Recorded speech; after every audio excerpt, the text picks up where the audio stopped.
오늘은 하늘 소망으로 사는 사람들이라는 제목으로 하나님의 말씀 증거하겠습니다. 오늘 부활절 7번째 주일이면서 승천주일입니다. 오늘 부활절로 보면 마지막 부활절기를 지키는 절기고요. 오늘 저희가 승천주일로 지키면서 다음 주는 저희가 성령강림절로 지키게 됩니다. 교회력에 보면 요 기간이 참 교회력은 예수님의 생애를 중심으로 이렇게 진행되는데, 예수님이 부활하시고 승천하신 다음에 성령님이 오시기 전 그 공백기가 있어요. 그 참 기묘한 시간이라고 생각이 되는데, 예수님이 세상에 오셔서 기다리고 오시고 나타나시고 고난당하시고 죽으시고 부활하셔서, 그리고 오늘 이제 승천을 기념하며 지킵니다. 그리고 승천과 성령님께서 다시 오시는 그 사이에 간극이 있다고 하는 거죠. 그 간극. 부활의 영광이 아직 완성되지 않은 정말 이 기다림의 시간, 그 사이의 간극, 이미와 아직 사이에 있는 그 기간이 바로 요 기간이었습니다. 부활하시고 오순절 성령님이 오시기 전까지 예수님 승천하시고의 그 시간들이거든요. 우리가 그 시간들을 어떻게 보면 커다란 역사의 시간 안에서 주님께서 이미 오셨고 다시 오실 주님을 기다리는 그 사이의 간극을 우리는 지금 지나고 있는 것과 같습니다. 그래서 승천과 재림 사이에서 우리는 여전히 주님이 언제 다시 오실 것을 고대하며 기다리면서 살아가고 있습니다. 어떻게 살아가야 되느냐? 오늘 말씀을 통해서 주님 이야기하시는 것을 우리가 듣고 이 기다림의 시기를 잘 살아내시는 우리 성도님들이 되시기 바랍니다. 그리스도인들에게 두 가지 도구가 있어야 한다고 이야기를 합니다. 하나는 보시면 뭐예요? 망원경이잖아요. 망원경은 뭐 하는 거예요? 멀리 있는 거를 보는 겁니다. 멀리 있는 거. 그리고 또 하나는 현미경이에요. 현미경. 현미경은 뭐 하는 거냐면 세밀하게 보는 거잖아요. 세밀하게 보는 거. 이 두 가지가 있어야 되는데, 망원경은 내가 이 땅에 발붙이고 살긴 하지만, 지금을 살긴 하지만 저 먼 하나님의 나라를 볼 수 있는 눈이 있어야 된다는 겁니다. 여기가 끝이 아니고 저 멀리 우리에게는 하나님의 나라가 있다고 하는 이 망원경의 시각이 있어야 된다는 거예요. 또한 뭐냐면 아주 먼 곳뿐만 아니라 현미경을 통해서 내 발밑에 있는 이웃의 눈물, 그리고 오늘 내가 살아가고 있는 가정과 일터에서 우리가 감당해야 될 사명을 세밀하게 들여보는 그런 눈이 있어야 된다는 겁니다. 이 두 가지가 같이 있어야 되는 거예요. 어느 하나라도 잃어버릴 때 문제가 생겨지게 마련입니다. 망원경만 갖고 있으면 어떻게 돼요? 지금 내 삶은 상관없이 저 죽어서 나중에 되어질 일만 생각하며 살아가는 사람들이죠. 그러니까 이 땅에서 삶이 뭐 어때? 나중에 하나님 나라 갈 건데 대충 살아가는 거죠.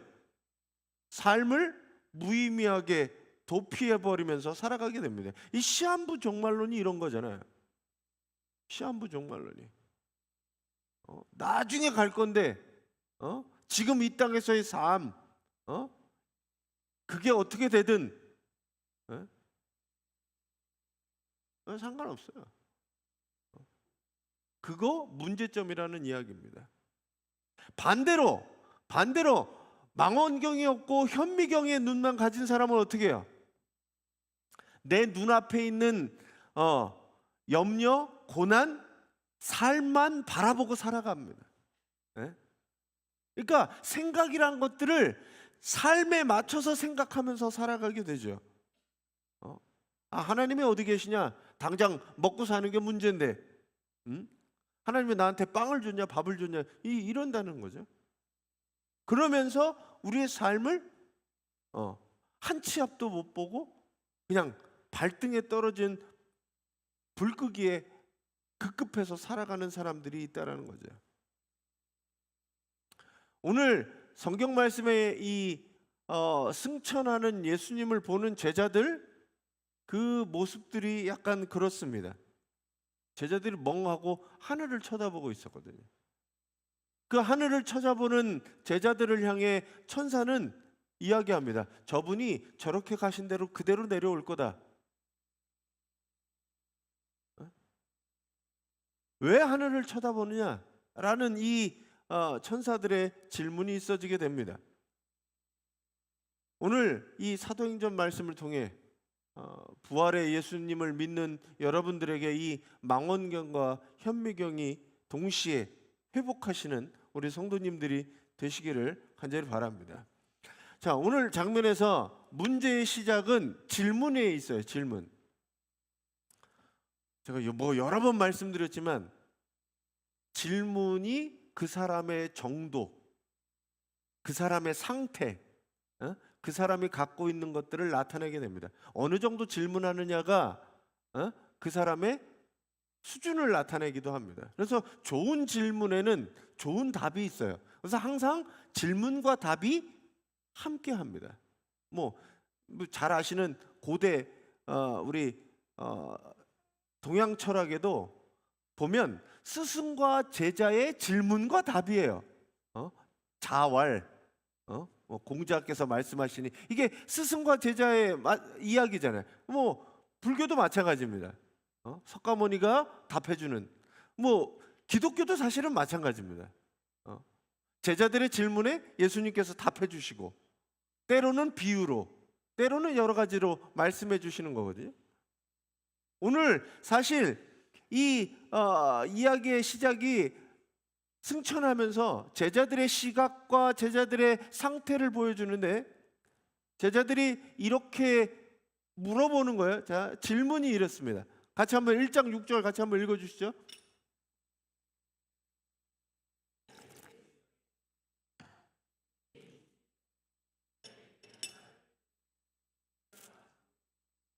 새 번역은 이렇게 되어 있습니다. 사도들이 모여서 한자리에 모였는데 예수님께 물어본 거예요. 질문한 거예요. 뭐라고 질문했냐면, 주님께서 이스라엘 나라를 되찾아 주실 때가 바로 지금입니까? 자, 지금 상태가 어때요? 주님께서 3년간 다니고 제자들을 몰고 다니셨잖아요. 가르치시고 보여주셨잖아요. 그리고 십자가에 죽으시고 부활하신 지 40일 정도 되는 날이었어요. 주님께서 지금 다 하셨잖아요. 자, 돌아가셨다가 부활하셔서 우리에게 보여주셨으면, 주님 지금 이때입니까? 이스라엘 나라를 되찾아 주실 때가 바로 이때입니까? 라고 지금 제자들이 묻고 있는 겁니다. 제자들의 관심이 뭐예요? 제자들의 관심, 여기서 이스라엘 나라를 되찾는 게 제자들의 관심이었습니다. 이스라엘 나라를 되찾는 게 지금 관심이었어요. 이 제자들의 지금 머릿속에 뭐가 있냐면, 이스라엘 나라가 다시 영광을 찾고 회복되는 꿈을 지금 아직도 꾸고 있는 거예요. 아직도. 지상에서의 낙원, 이스라엘의 회복, 아직도 꿈꾸고 있는 거예요. 2000년이 지난 지금도 꿈꾸고 있으니까. 사실은 제자들이 꿈꾸는 게 뭐냐? 그걸 아직도 꿈꾸고 있는 거예요. 로마로부터 독립하고 다윗이 누렸던 그 찬란했던 영광, 부, 명예, 이런 것들을 지금 가져야 되지 않겠습니까? 제자들의 야망이었습니다. 이젠가 보다. 다 이루셨으니 이제 하나님 주님께서 이 나라를 회복시키시고 왕으로 등극하시겠나 보다라고 하는 거였어요. 예수님은 온 인류의 구원을 위해 죽으시고 다시 부활하셨는데 제자들은 여전히 내 나라, 내 가문, 내 민족, 이스라엘, 그것이 잘 먹고 잘 사는 거기에 갇혀 있었다라는 이야기입니다. 아니 참 저도 주님 예수님이라고 생각하면 답답하셨을 것 같아요. 3년을 가르쳐도 이해를 못했어요. 그 마지막 돌아가시기 전까지 제자들은 예수님의 이야기들을 오해합니다. 고난받는 종에 대한 이야기들을 오해해요. 마지막 날까지 네가 높냐 내가 높냐 내가 우편에 가냐 그거 가지고 싸웠거든요. 그 제자들이 죽으시고 부활하신 다음에 또 만났는데 또 하는 얘기가 뭐냐면 이제입니까?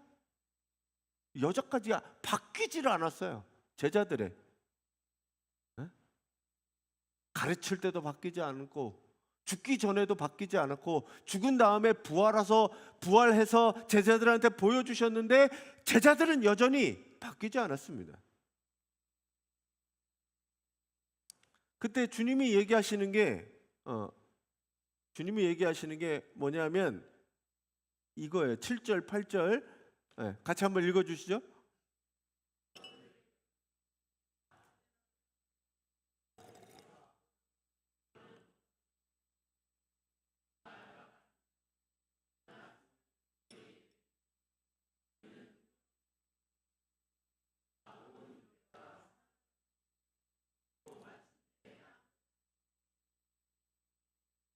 네, 우리가 사도행전 1장 8절을 많이 외우면서 얘기를 하는데 사실은 7절 8절을 같이 왜냐하면 예수님의 대답이 7절 8절을 같이 있으니까 6절 질문에 대한 예수님의 답이 7절하고 8절하고 같이 있어요. 근데 성령이 너에게 임하시면 이 얘기 앞부분에 뭐가 있냐면 때나 시기는 아버지의 권한으로 아버지가 정하신 것이니 너희가 알 바가 아니다라고 분명하게 얘기했습니다. 자, 지금 질문이 잘못됐다라는 걸 얘기해 주는 거예요. 질문이 잘못됐다. 언제가 중요한 게 아니라 지금 때를 묻잖아요. 언제입니까? 언제가 중요한 게 아니라 그거는 언제라는 것은 하나님께 맡기고 너는 너 할 일을 해라라는 얘기예요. 언제라는 질문을 멈추고 내가 무엇을 해야 하는지 질문해야 되는 거예요. 주님 가시면 우리는 뭘 해야 합니까? 어떻게 살아가야 됩니까? 를 물어야 되는데 언제입니까? 그것도 지상낙원이 이스라엘이 회복되는 때가 언제입니까? 라고 물어보는 거라는 거예요. 사람들은 미래에 대한 호기심이 있습니다. 그러니까 자꾸 언제를 알고 싶고 미래를 알고 싶어요. 제가 요즘 젊은 사람들이 참 AI한테 참 아이러니하죠. AI한테 운세를 물어봐요. 근데 이게 너무 웃기는데 AI라고 하는 최첨단의 지금 뭐 현 시대 최첨단의 그 과학 문명을 가지고 뭘 물어보냐면 운세를 물어봐요. 이건 뭐 하는 짓인가 싶어요. 뭐 하여튼 그 정도로 미래에 대한 불안? 미래에 대한 불안이죠. 염려? 그걸 뭔가 확실하게 하고 싶은 사람의 욕구들이 누구나 있습니다. 사람들한테 요걸 건드려주면 거기가 진리인가 보다 이러고 쫓아가거든요. 제가 최근에 유튜브 하나 봤는데 50년 후에 예수님이 온다고 어떤 그 외국인이 막 그렇게 얘기를 하더라고요. 자기가 이렇게 연구를 했는데 57년? 2057년? 예, 뭐 그때 예수님이 온다고 뭐 말도 안 되는 얘기를 하죠. 예. 미래의 시간을 궁금해해요. 어떻게 될 것인가? 그러니까 미래를 어떻게 하면 예측할 것인가? 그 예측의 기법은 무엇인가? 그러다 보니 예. 운세를 따르고 운세를 보고 요즘 젊은 애들이 어린 애들이 너무 쉽게 그 운세를 보더라는 거죠. 근데 오늘 하나님이 여기서 얘기하시지만 언제에 대한 부분이 시간에 대한 부분은 어떻게 하냐면 하나님께 맡기라는 겁니다. 그건 하나님 거니까 하나님의 영역이니. 네? 나는 나에게 주어진 사명을 나는 하고 있으면 돼요. 그러면 그 언제는 중요하지 않아요. 준비된 나에게는 그 언제가 어느 때 찾아와도 상관이 없으니까요. 근데 벼락치기 하는 사람들에게 언제가 중요하거든요.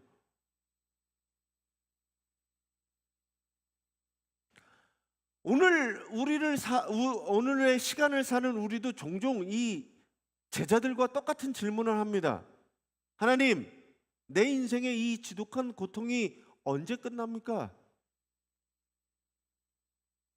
하나님, 우리의 흔들리는 이 가정이 언제쯤 바로 잡힙니까? 내 계획, 이 일이 언제 이루어집니까? 라고 하는 이 언제를 묻게 돼요. 이 질문들이 정말 진지하고 간절합니다. 언제입니까? 때와 시기를 알 수 없으니 못 참겠는 거거든요. 근데 오늘 그 질문을 우리들에게 주님 바꾸시는 거예요. 때와 기한은 아버지께 있으니 아버지에게 맡기고 우리들에게 넌 지금 무엇을 하고 있느냐? 그러면서 얘기하는 게 뭐냐면 넌 그냥 내 증인으로 살아라 라고 하는 거예요. 너 할 일 하고 너 사명을 감당하고 살아가라는 거예요.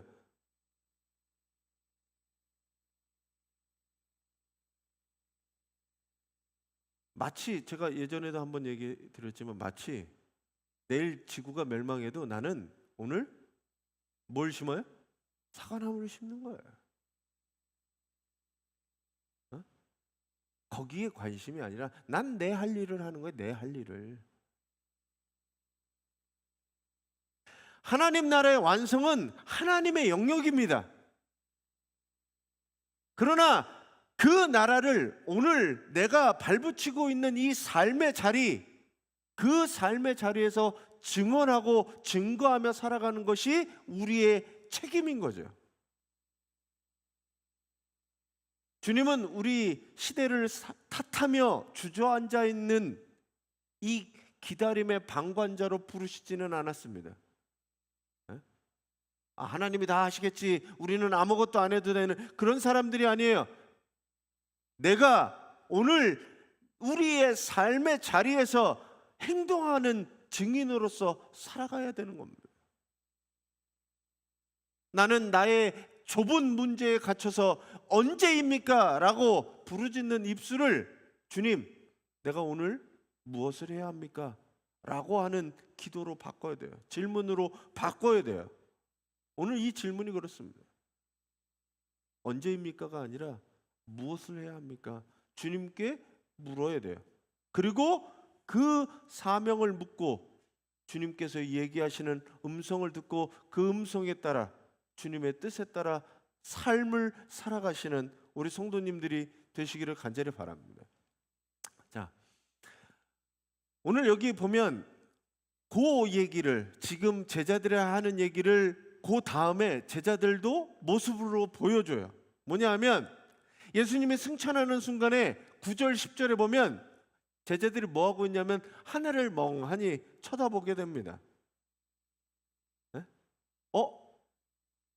갑자기 주님께서 부활하신 주님께서 하늘로 올라가셨어요. 하늘 어디까지 올라가나? 풍선 저 그렇게 보고 있는지 몰랐지만 하여튼 계속 보고 있는 거예요. 보이시지도 않는데 이제 계속 보고 있습니다. 어떻게 보면 이해도 갑니다. 3년 동안 자기들이 따라다녔던 그 주님, 십자가에 죽으시고 부활하신 그 주님이 갑자기 하늘로 올라가시더니 어느 순간 내 눈에서 사라지셨어요. 야, 주님이 사라지셨는데 이제 우리는 어떻게 살아가야 되지? 에? 그렇게 하늘을 바라보는 그 제자들의 모습이었습니다. 에? 이러고 쳐다보고 있었죠. 근데 천사가 나타나서 이 제자들에게 말씀하시는 말씀이 11절입니다. 같이 한번 읽어주세요.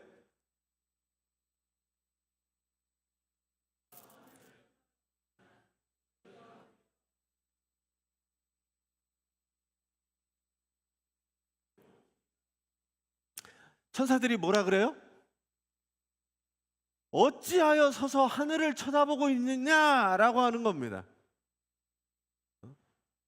하늘을 멍하니 쳐다보고 있는 이 제자들을 향해서 지금 천사는 뭘 얘기하는 거냐면, 쳐다보고 아무것도 하지 않는 지금 그런 시간이 아니라, 넋놓고 바라보고 있는 시간이 아니라 지금 고개를 돌려서 내가 밟고 서 있는 땅에 시선을 돌리라라고 얘기하시는 거예요.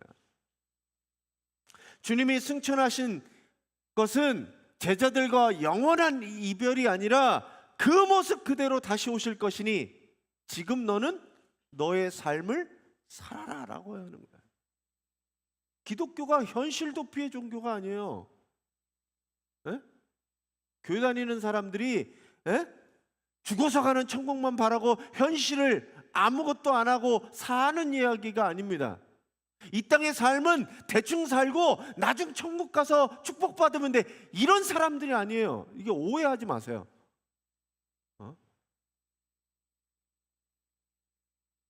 시한부 종말론들이 이렇게 얘기해요. 이 땅에서의 삶은 중요하지 않으니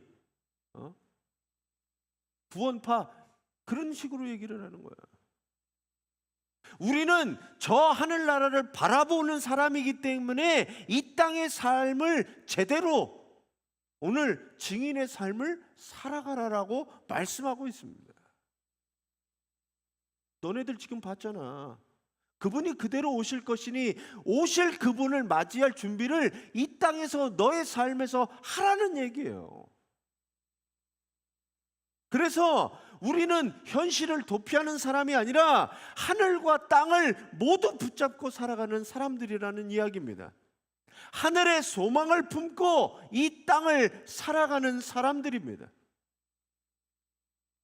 오늘 우리 교회들의 모습을 보면 부활의 영광을 노래하고 주님의 재림을 기다리고 천국의 복음을 높이 외치며 찬양하는 것, 그거 귀한 일입니다. 중요한 일이에요. 근데 그게 다가 아니라는 거예요. 예배당 안에서 그냥 찬양하고 기도할 때는 뜨거운데 예배당 문 열고 나가는 순간, 아니면 일주일 월화수목금토 내 삶이 시대의 아픔을 모르고 내 이웃이 겪는 아픔과 슬픔에 눈 감고 외면한다면 오늘 천사들이 하는 얘기하고 똑같잖아요. 야, 왜 하늘만 쳐다보고 있냐?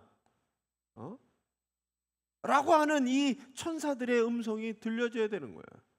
지난 부활절 때 2026년 부활절에 퍼포먼스를 했습니다. 퍼포먼스. 예수님 부활한 걸 막 축하하는 퍼포먼스. 저희 선생님이 뭐 그런 얘기들 하시더라고요. 저게 정말 부활 같냐? 저게 부활을 기념하고 부활이 뭔지도 모르는 거예요. 부활의 영광만을 생각하는 거라는 거죠. 저걸 부활하신 이유는 십자가의 길을 걸어가기 위해 부활을 보여주신 거라는 거죠. 하나님이 예수를 살린 이유는 십자가의 길을 걸어가도록 순종하셨기 때문에 하나님이 예수를 살리신 거예요. 예수가 스스로 살아난 게 아니라 슈퍼맨처럼 무슨 난 좀 이따 부활해야지 이렇게 하고 부활한 게 아니에요. 그분은 죽기까지 순종하셨고 하나님이 그를 놔두지 않고 살려내신 거라는 거예요. 우리가 믿는 것은 우리가 십자가의 길을 걸어갈 때 예수를 살리셨던 하나님께서 우리도 살리신다라고 하는 믿음이라는 겁니다. 자꾸 한국교회가 미래로 망원경만 쳐다보고 살아요. 이 땅의 삶은 생각하지도 않고. 주님이 반드시 다시 오신다라고 하는 이 말씀 속에는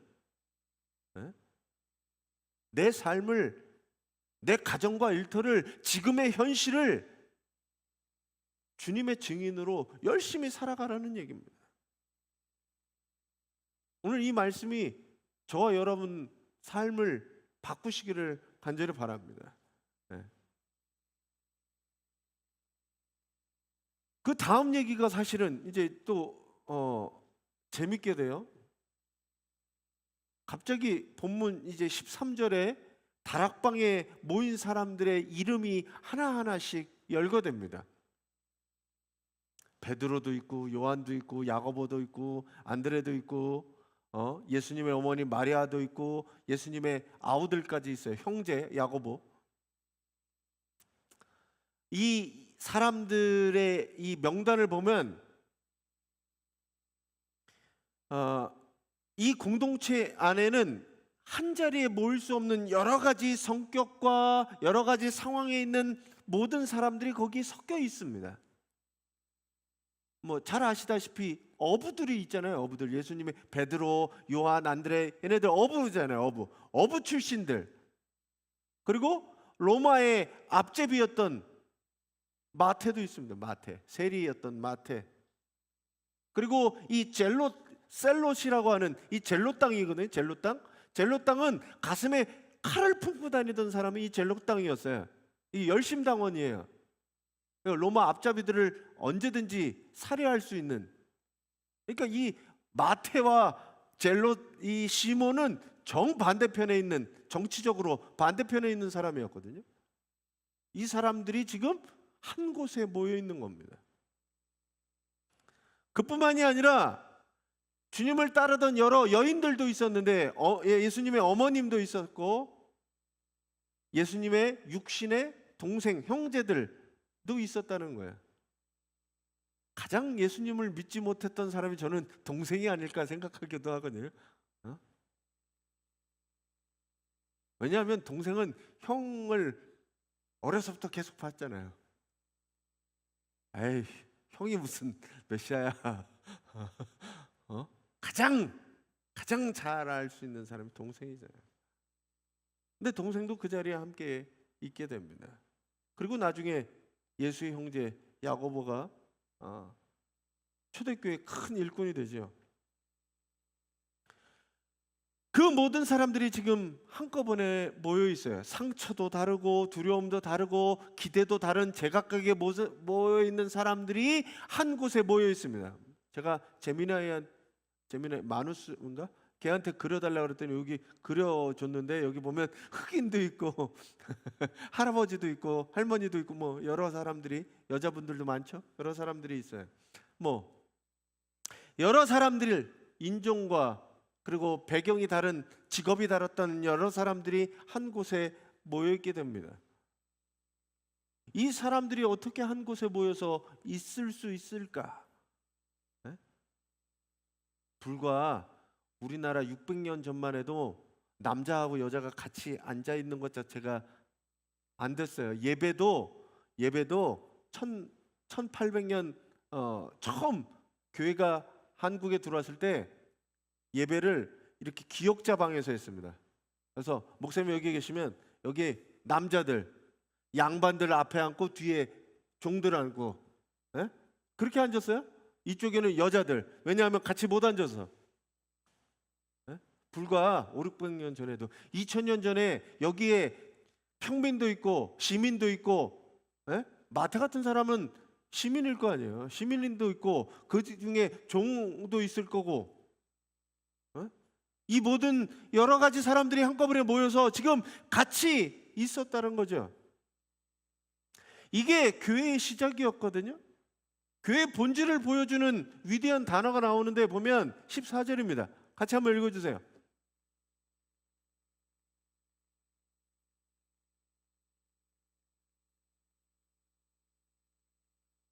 제자들하고 예수의 여자들, 예수님을 따랐던 여자들, 그리고 예수의 어머니 마리아, 그리고 예수의 동생들도 있었어요. 근데 이들이 하나 돼서 있을 수 있었던 이유는 함께 한 마음으로 기도에 힘썼다라는 겁니다. 한 마음으로 같이 모였다라는 거죠.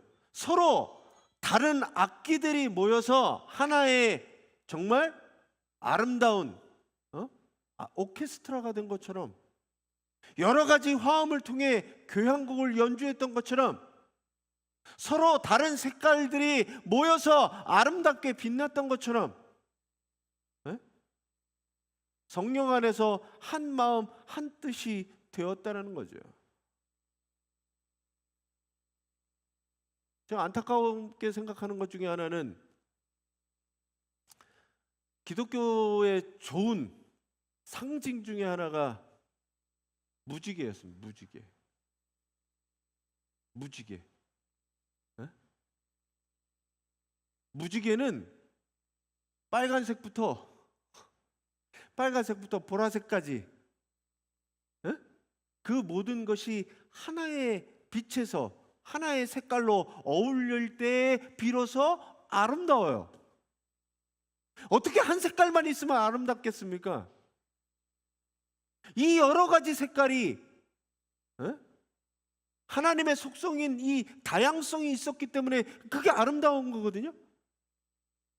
근데 그 상징을 잃어버렸다는 거예요. 제가 여기 예전에 한번 스톨, 이렇게 무지개 스톨을 한 적이 있었거든요.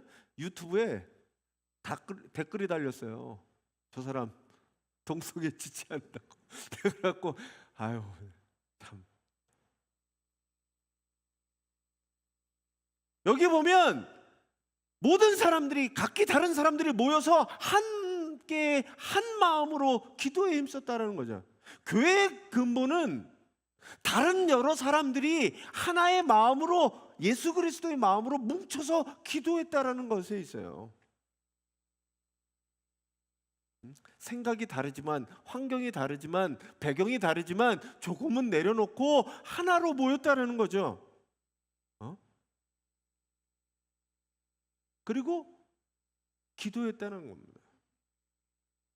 자꾸 기도에 대해서 오해를 하시는데, 기도가 내가 원하는 것을 이루는 게 기도가 아니에요. 기도가 하나님 이거 해주세요. 기도가 이루어졌네? 안 이루어졌네? 주님이 계시네? 안 계시네? 이렇게 할 수 있는 게 기도가. 기도는 하나님의 뜻에 나를 맞춰가는 거죠. 기도가 아무것도 아닌 것 같지만, 기도는 세상을 뒤흔드는 강력하고 능동적인 행동이죠. 오늘 여기 보면 이 다락방에 이들이 모여서 마음을 같이 하고 기도할 때 비로소 성령님께서 나중에 이 문제 하시거든요. 성령을 담아낼 그릇이 준비되어 있는 시간들이 이 시간들이었습니다. 기도하는 공동체는 멈춰 있는 것 같으나 이미 열심히 준비하고 있는, 힘차게 달리고 있는 공동체와 같다라는 겁니다. 복음 안에서 함께 기도하고 그리고 마음을 같이하여 기도에 힘쓸 때 비로소 우리 가정은, 그리고 우리 사회는, 우리 교회는 달라지게 될 겁니다.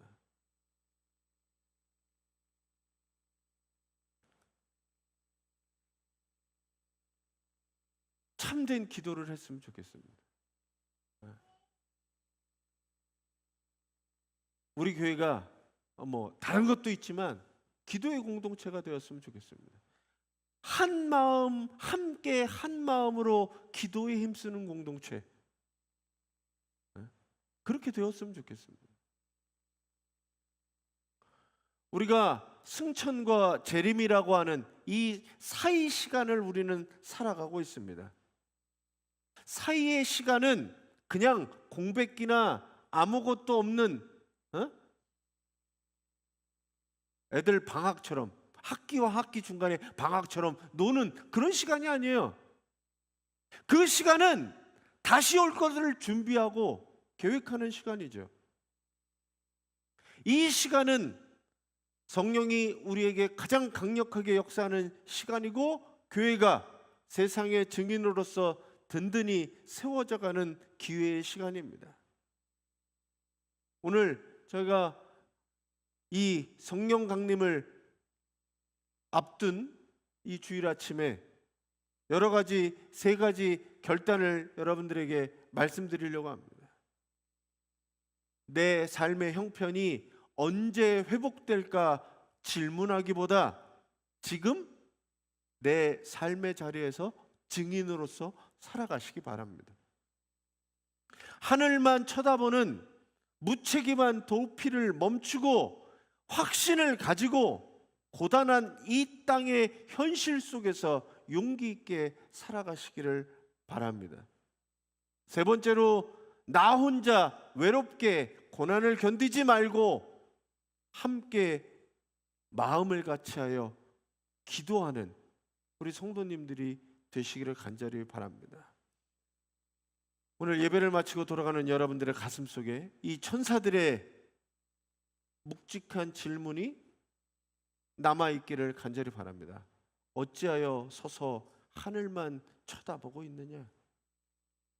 여러분들의 눈을 여러분들의 발걸음으로 돌리시고 여러분들의 삶의 현장을 바라보시고, 그리고 그곳을 천국으로 만들며 살아가시는, 그리고 증인으로서 살아가시는 우리 성도님들이 되시기를 간절히 축원합니다.